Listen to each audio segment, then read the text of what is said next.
भोले बाबा के शरण में कौन नहीं जाता है, कौन देवी देवता भी भोले बाबा की आराधना करते हैं। इसलिए यह मास श्रावण मास भोले बाबा की आराधना का मास है।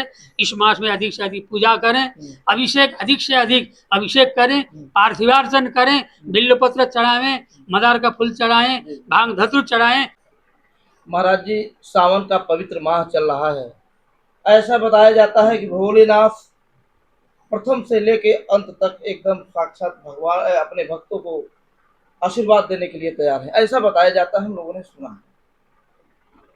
और बहुत बड़ा संयोग है कि इस समय श्रावण माह में 5 सोमवार भी पड़ रहा है, यानी समापन के दिन भी सोमवार है और शुरुआत के दिन भी सोमवार है। ऐसे पवित्र धाम की कथा जानने के लिए महाराज जी हम आपका ये जानकारी लेना चाहते हैं कि क्या नाम है आपका, कहाँ के रहने वाले हैं? हरिओम। मेरा शुभ नाम उमाकांत शर्मा जी। मैं यद्यपि गोरखनाथ में मेरा जो है अध्ययन अध्यापन का जी। समय वही विशेष करके वही रहा है। जी। वर्तमान में मैं नेपाल में नवलपरासी जिला के अंतर्गत दलदली नामक ग्राम में मैं रहता हूँ और मेरा जीवन लगभग अध्ययन अध्यापन में ही बीता है। मैंने 42 वर्ष तक गोरखनाथ संस्कृत विद्यापीठ में अध्यापन कर आकर के मैं सेवानिवृत्त हुआ हूँ और इस समय थोड़ा सा एक उपचार के प्रसंगों को लेकर के मैं इधर आया था। संजोग से धीरे नृपतराज सिंह जी के यहाँ मैं रुका हूँ। उन्हीं के कारण मैं जो है अस्पताल पहुँच करके वहाँ सुंदर उपचार भी मेरा हो चुका है। अच्छा।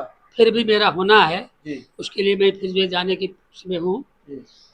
ऐसा सौभाग्य कि ऐसे भक्त हैं धीरेन्द्र पतराज सिंह जी, उनका परिवार, उनकी माताएं जो भी हैं, भगवान शंकर के अनन्य भक्त हैं, देवी देवताओं के अनन्य भक्त हैं। संजोग से मैं आया था तो मैं कम से कम श्रावण मास का महात्म्य प्रायः लोग कथा नहीं सुनते हैं, तो बड़ा प्रयास करके ये पुस्तक भी निकालने में बड़ी कठिनाई हुई। हाँ, इस प्रकार पुस्तक किसी प्रकार से निकाल करके कल आई है। कल से हम लोग श्रावण मास की महिमा क्या है, इसका महत्व क्या है, भगवान की अर्चना करना कितना फलदायी है, इस विषय की कथा हम लोग कल से सुना रहे हैं। तो ये पूरा सावन माह ये पूरा चलेगा? हाँ, वस्तुतः ये 30 अध्याय इसमें हैं। आप हर एक दिन एक अध्याय पढ़िए, पाठ करिए, उसकी कथा करिए, भगवान की पूजा करिए, दिन भर पूजा करिए और शाम को जो भगवान की आरती करिए, रात्रि जागरण रखिए। अगर व्रत रख सकते हो तो पूरा व्रत रखिए। फिर दूसरे दिन जो है आप पारण करना चाहते हैं कि फलाहार करना चाहते हैं, आप अपना नियम बनाइए। इसमें बड़ा व्रत का विधान बताया गया है। जी। तो महाराज जी हमारे दर्शकों को एक चीज बताइए, बेल पत्र जो है के महत्व को आप बता दीजिए। आपने बड़ा सुंदर प्रश्न रखा है। सब लोग सबकी महत्ता जानते नहीं हैं।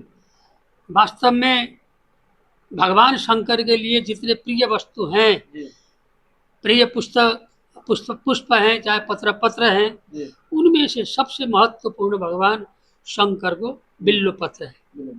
बिल्व पत्र के समान और कोई प्रिय भगवान को नहीं है। उसी प्रकार का मदार का फूल भी भगवान शंकर को अत्यंत प्रिय है। त्रिपत्र वाला बिल्वपत्र भगवान को अर्पण करें। त्रिपत्र वाला भगवान त्रिनेत्रधारी है। भगवान त्रिनेत्रधारी को अखंड त्रिपत्र वाला बेलपत्र चढ़ाने पर, 3 पत्ती वाला, कोई टूटा उटा ना हो, इतना कोई चढ़ावे, 3 जन्म में किया हुआ पाप, सारा का सारा पाप एक बिल्व पत्र जो है समाप्त कर देगा, नष्ट करेगा। इस प्रकार बड़ी महत्ता है बिल्व पत्र की। उसमें भी ये श्रावण मास में बिल्व पत्र चढ़ाने का फल तो इसका अनंत है, अनंत। इसकी संख्या, इसकी महत्ता कितनी महत्ता है। बताते हैं कि अगर भोलेनाथ के पास आप जा रहे हैं पूजा अर्चना करने, अगर आपके पास कुछ भी नहीं है तो केवल एक बेल पत्र भी अगर उनको चढ़ा देते हैं तो वो जो है आपकी मांग पूरा कर लेते हैं। हाँ, बिल्कुल। ऐसी बात है। कोई जिसके पास में वैभव है, सामर्थ्य है, जी जी चंदन अक्षय फूल धूप दीप नैवेद्य मेवा मिष्ठान्न जी अलंकार वगैरह अर्पण कर सकता है। जी जिसके पास में कुछ नहीं है लेकिन श्रद्धा के साथ में एक बेल पत्र भी चढ़ावे, जी एक तुलसी पत्र भी चढ़ावे, जी तो भगवान उसको पूरा उसका कामना पूर्ण करते हैं। एक बेल पत्र एक तुलसी पत्र में ये सामर्थ्य है। यदि भरसक संभव हो जी जी तो इस श्रावण मास भर हम 1 लाख बिल्व पत्र भगवान को अर्पण करेंगे, अच्छा 1 लाख तुलसी पत्र अर्पण करेंगे। हर दिन भगवान को एक एक लोटा कम से कम शिवालय में जा करके शिवलिंग पर मैं एक एक लोटा जल अर्पण करूंगा, जी एक एक बार परिक्रमा करूंगा। जी भगवान को जरूर आए बिना पूजा किए मैं जल भी नहीं लूंगा। इस प्रकार का व्रत करे तो उसकी सारी की सारी कामना भगवान पूर्ण करते हैं। जिसके पास में वैभव है नहीं है उसके लिए पत्रम पुष्पम फलम तोयम यो मे भक्त्या प्रयच्छति तदहम भक्तुपहृतम अश्नामि प्रियतात्मन। भगवान कृष्ण भी बताते हैं गीता में। हाँ, श्रद्धा से भक्ति से पत्र पुष्प फल जल जो भी अर्पण करे उसको मैं स्वीकार करता हूँ, उसकी सारी की सारी कामना पूर्ण करता हूँ। शेवरी माता ने फल ही तो दिया था भगवान राम को, केवल फल दिया था, उससे भगवान प्रसन्न हो गए। दधी क्या नाम है दध्यंगाथर ऋषि थे, उन्होंने जल अर्पण कर दिया, जल से प्रसन्न हो गए। शिवी नाम के राजा थे, उन्होंने शरीर अर्पण कर दिया। तो इस प्रकार भगवान को जो भी अर्पण करें पत्र पुष्प फल, एक ही फल एक ही फल एक ही कमल तो अर्पण किया था गजेंद्र ने, एक ही कमल का फल, कमल का फूल, और कुछ भी नहीं मिला उसको जलाशय में तालाब में।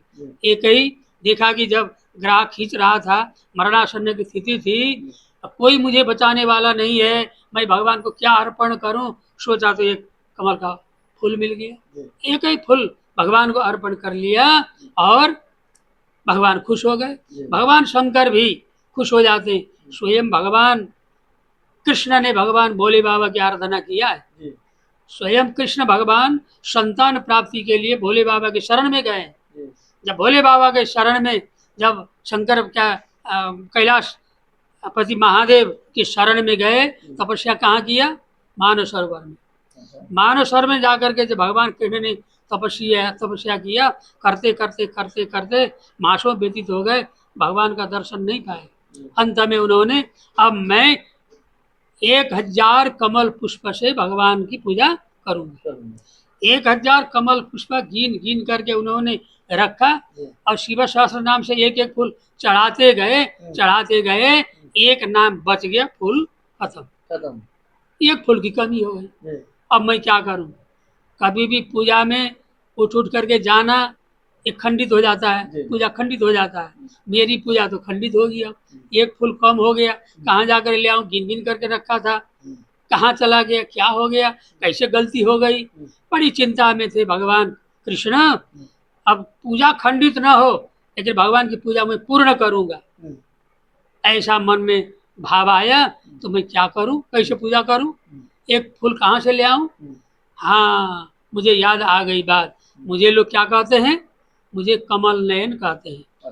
कमल नयन का अर्थ होता है मेरे दोनों कमल के समान नेत्र हैं, कमल के समान नेत्र हैं मेरे, इसलिए मैं एक कमल के समान मेरे एक नेत्र को निकाल करके भगवान शंकर को अर्पण कर दूं तो मेरी पूजा खंडित नहीं होगी। एक नेत्र निकल भी जाएगा, एक नेत्र से मेरा काम भी चलेगा। भगवान कृष्ण ने खचाक से मारा, एक चाकू से एक नेत्र निकाल करके भगवान को ज्यों अर्पण किया, भगवान भोले बाबा ने दर्शन दे दिया और आशीर्वाद दिया। क्या चाहते हो कृष्ण?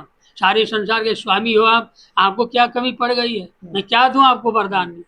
कहते मैं पुत्र प्राप्ति के लिए आया, मेरा अब तक पुत्र नहीं हुआ है। रुक्मिणी के साथ में विवाह हुआ, 10-12 वर्ष हो गए लेकिन कोई संतान की प्राप्ति नहीं हुई, इसलिए मैं जो है रुक्मिणी की इच्छा से, मेरी अपनी भी इच्छा थी, आपकी आराधना में आया हूँ। भोले बाबा मुझे संतान चाहिए। आपको संतान चाहिए? मैं कितना संतान दे दूं आपको? अभी तो आपकी एक पत्नी है, 16,108 पत्नियां देता हूँ, 16,108 पत्नियां देता हूँ। प्रत्येक पत्नी से 10-10 पुत्र होंगे और प्रत्येक पत्नी से एक एक पुत्री होगी, और पौत्र से भी उसी प्रकार, प्रपौत्र से भी उसी प्रकार, सब 10-10 की संख्या पुत्रों में एक कन्या, 11-11 संतानें आपकी होंगी। आपका जैसा कुल दुनिया में किसी का नहीं होगा। जब भगवान भोले बाबा भगवान कृष्ण को भी प्रदान देते हैं, भगवान कृष्ण को सुदर्शन चक्र देने वाले स्वयं भगवान भोले बाबा है। जब संसार का पालन करना होता था, भगवान विष्णु को आदेश होता था, नहीं आप संसार का पालन करो। मैं पालन कैसे करूं भगवान, मेरे पास शस्त्र नहीं है। भोले बाबा ने कहा मैं शस्त्र देता हूँ, सुदर्शन चक्र भगवान भोले बाबा ने दिया है। वही सुदर्शन चक्र अमोघ अस्त्र है भगवान विष्णु का, उसी से सारा दैत्यों का संहार करते हैं। तो भोले बाबा के शरण में कौन नहीं जाता है, कौन देवी देवता भी भोले बाबा की आराधना करते हैं। इसलिए यह मास श्रावण मास भोले बाबा की आराधना का मास है। इस मास में अधिक से अधिक पूजा करें, अभिषेक अधिक से अधिक अभिषेक करें, पार्थिवार्चन करें, बिल्वपत्र चढ़ाएं, मदार का फूल चढ़ाएं, भांग धतूर चढ़ाएं। इससे बढ़ करके भगवान की पूजा और कोई नहीं हो सकती है। भोले भोले बाबा की जय हो।